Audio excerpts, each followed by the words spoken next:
जय प्रभु श्री राम। हम कथा सुनाते राम सकल गुण धाम की। हम कथा सुनाते राम सकल गुण धाम की। ये रामायण है पुण्य कथा श्री राम की। ये रामायण है पुण्य कथा श्री राम की। जय प्रभु श्री राम। जय प्रभु श्री राम। रामायण है प्रभु श्री रामचंद्र की। इसी रामायण कथा में अरण्य कांड आज मैं शुरू करने जा रही हूँ। इसी अरण्य कांड में दंडक वन में विराट वध की कथा मैं सुनाने जा रही हूँ। सीता और लक्ष्मण के साथ राम ने दंडक वन में प्रवेश किया। वहाँ पर उन्हें ऋषि मुनियों के अनेक आश्रम दृष्टिगत हुए। वो क्षेत्र अत्यंत मनोरम था। वहाँ पर बड़ी बड़ी यज्ञशालाएँ थी तथा हवन सामग्री भी प्रचुर मात्रा में उपलब्ध था। उन आश्रम में तेजस्वी ऋषि मुनि अपनी आध्यात्मिक साधना में लिप्त हो रहा कहते थे। वीर तपस्वियों के वेश में राम लक्ष्मण को देखकर वे समस्त ऋषि मुनि अत्यंत प्रसन्न हुए।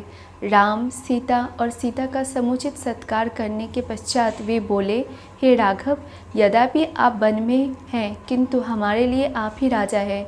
हम वनवासियों की रक्षा करना आपका परम कर्तव्य है। आत्मचिंतन में व्यस्त रहने वाले यहाँ एक निवासी तपस्वियों को दुष्ट राक्षस निर्विघ्न रूप से ईश्वर आराधना नहीं करने देते। वे उनकी तपस्या में विघ्न तो डालते ही हैं, साथ ही साथ निरपराध तपस्वी की हत्या भी कर डालते हैं। इसलिए हम आपके आग्रह करते हैं कि रघुनंदन आप उनसे हमारी रक्षा करें। रामचंद्र ने उन्हें आश्वस्त किया कि वे शीघ्र ही इन राक्षसों का विनाश कर इस क्षेत्र की निरपराध कर देंगे। वहाँ महावन में प्रवेश किया जहाँ नाना प्रकार के हिंसक पशु और नरभक्षक राक्षस निवास करते थे। वे नरभक्षक राक्षस ही तपस्वियों को कष्ट दिया करते थे। कुछ ही दूर जाने के बाद बाघंबर धारण किए हुए एक पर्वताकर राक्षस दृष्टिगत हुआ। वो राक्षस हाथी के समान था और सीता पर झपटा। उसने सीता को उठा लिया और कुछ दूर जाकर खड़ा हो गया।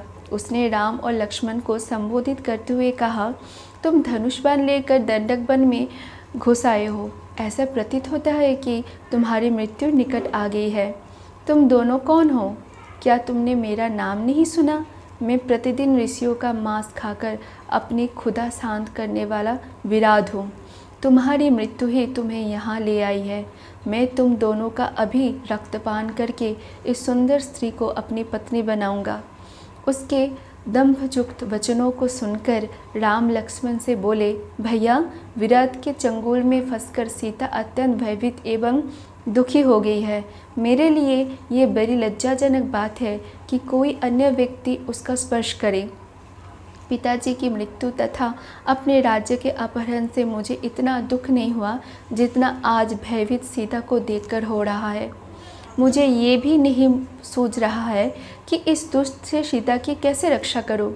राम को इस प्रकार दीन वचन कहते सुनकर लक्ष्मण ने क्रुद्ध होकर कहा, भैया, आप तो महापराक्रमी हैं।